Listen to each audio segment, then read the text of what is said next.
मैं मैमुना हुसैन प्रोग्राम बदलता जमाना में नए टॉपिक के साथ हाजिर हूं। आज का हमारा टॉपिक है तवाइफ, सियासत और तहरीके लब्बैक। ये आपको उन्वान सुन के बहुत अजीब लगा होगा और लफ्ज बड़ा मायूब लगा होगा, मगर इस लफ्ज में गहराई बहुत ज्यादा है। आप मेरा आज ये प्रोग्राम गौर से देखिएगा और इसको देखने के बाद आप खुद इस बात से इत्तफाक करेंगे कि तवाइफ और सियासत क्या है, ये इसका मैंने मतलब क्यों रखा और इसका अनुमान क्यों रखा। एक तवाइफ जो होती है, तवाइफ ज़ादी को जब नायका तरबियत देती है और उसमें कुछ चीजें वो बताती है कि कैसे आपने अपने काम को आगे बढ़ाना है। एक तवाइफ ज़ादी जो है उसके लिए रोजाना एक गाहक आता है और नायका उसकी तरबियत ये करती है कि आपने इस गाहक को इस तरीके से देखना है कि आपने इससे खूबसूरत गाहक कभी देखा ही नहीं है।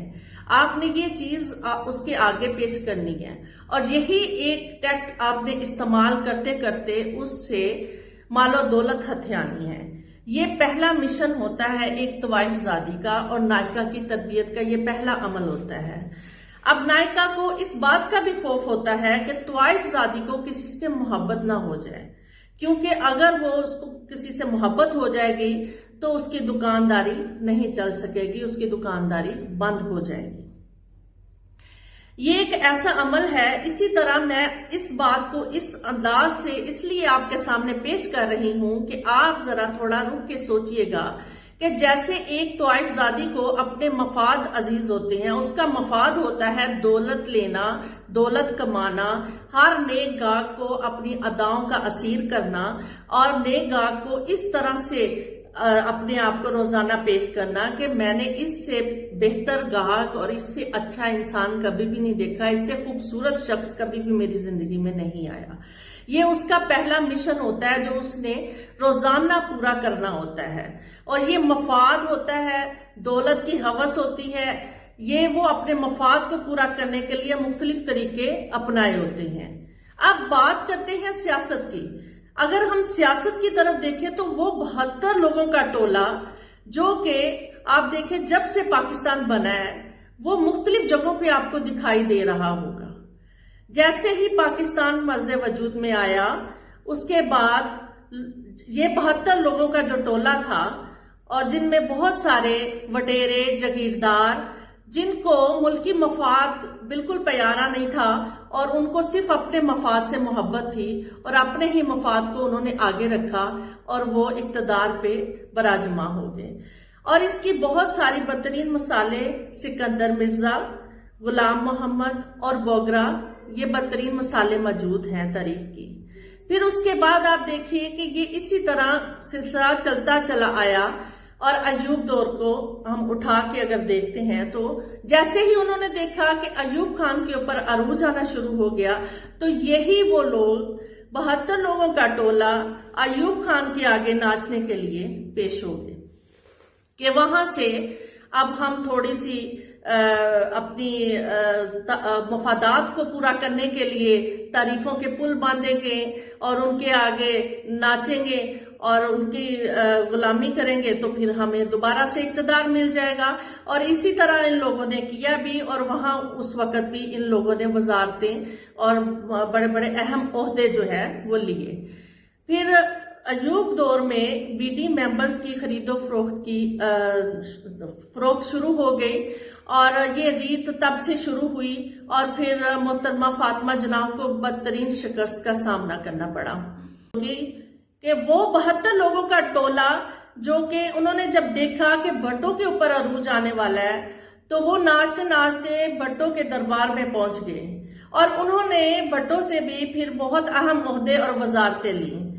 और जब ये चीज अरूज पे पहुंच गई कि लोग जब ये कमेंट करने लग गए कि तवाइफ ज़ादी में और एक सियासतदान में कोई फर्क नहीं है, जब ये लफ्ज बहुत मायूब लगने लगा तो फिर एक बात सोची गई कि इसको लोटाक्रेसी का नाम दे दिया जाए। तवाइफ ज़ादी बहुत मायूब लफ्ज लगता है तो ये लोटाक्रेसी अरूज पे पहुंचती चली गई और वो सिलसिला चलता चला गया। फिर भुट्टो दौर के बाद जैसे जियाउल हक का दौर आया, जियाउल हक के दौर में नवाज शरीफ ने जुनेजो को अपना कायद और जियाउल हक को अपना बाप तस्लीम कर लिया। फिर उस वक्त नवाज शरीफ ने सदर इसाक खान से मिलके जो मजीद इस काम को आगे बढ़ाया, वो किस तरह से कि मंजूर भट्टू को इस काम को सौंपा, जिसने लोटाक्रेसी को बहुत अरूज दिया, और वो 72 लोगों का टोला जो अपना सफर करता चला जा रहा है। और आज भी वो लोग आपको दिखाई देंगे किसी ना किसी जमात में, किसी ना किसी अहम वजारत पे, किसी ना किसी अहम ओहदे पे, और वो काम और वो सिलसिला रुका नहीं है, आज भी चलता चला जा रहा है।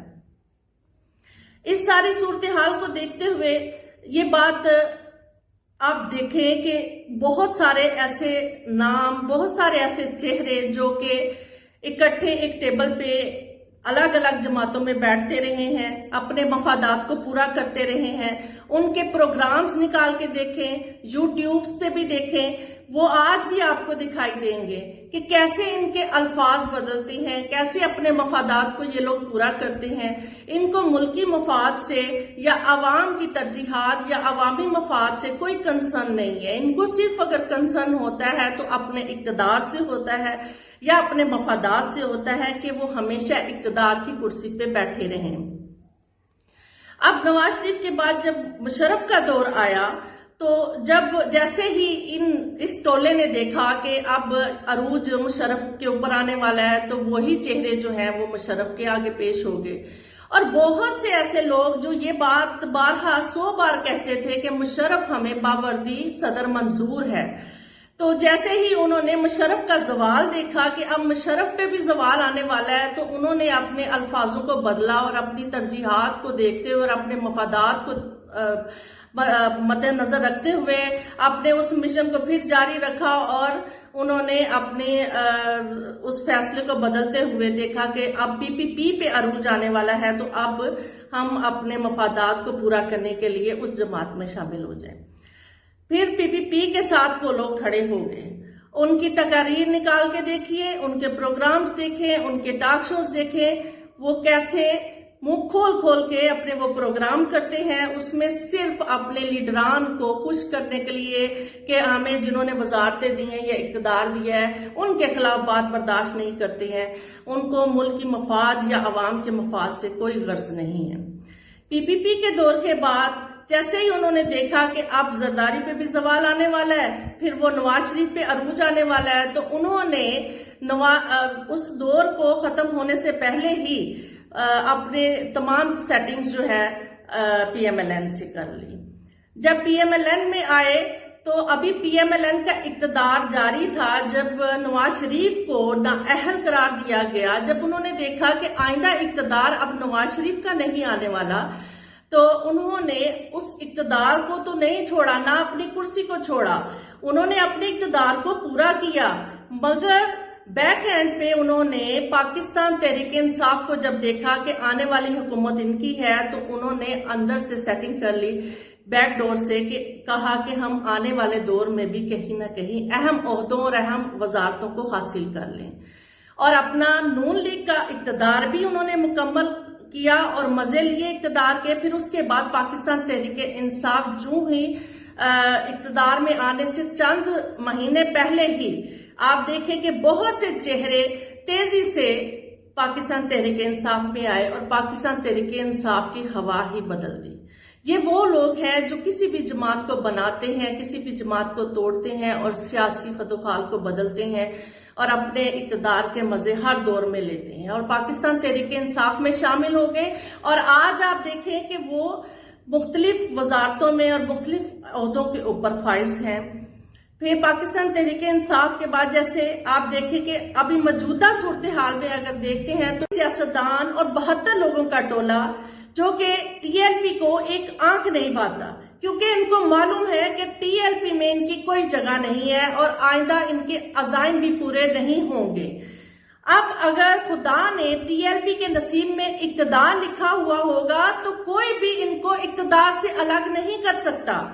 अब ये वो 72 लोगों का टोला है जो हर दौर में इक़्तिदार को एंजॉय करते हैं और मुख्तलिफ जमातों में बैठते हैं, कभी एक जमात में कभी दूसरी जमात में। आप मेरे पूरे प्रोग्राम में देखिए, मैंने मुख्तलिफ रेफरेंस के साथ ये बात बताई है कि इन लोगों ने अपने मफादात को पूरा करने के लिए कितनी जमातें बदली हैं। चेहरे वही होते हैं और फिर जमातें जो हैं उनका टैग बदल लिया जाता है।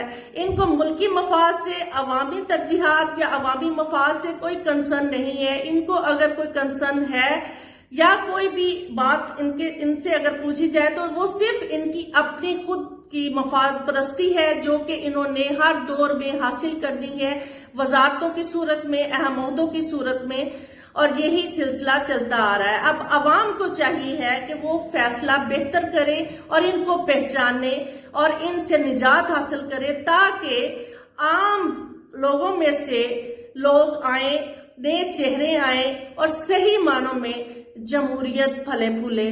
प्रोग्राम देखने का बहुत शुक्रिया। अपना फीडबैक जरूर दीजिएगा। अल्लाह हाफिज।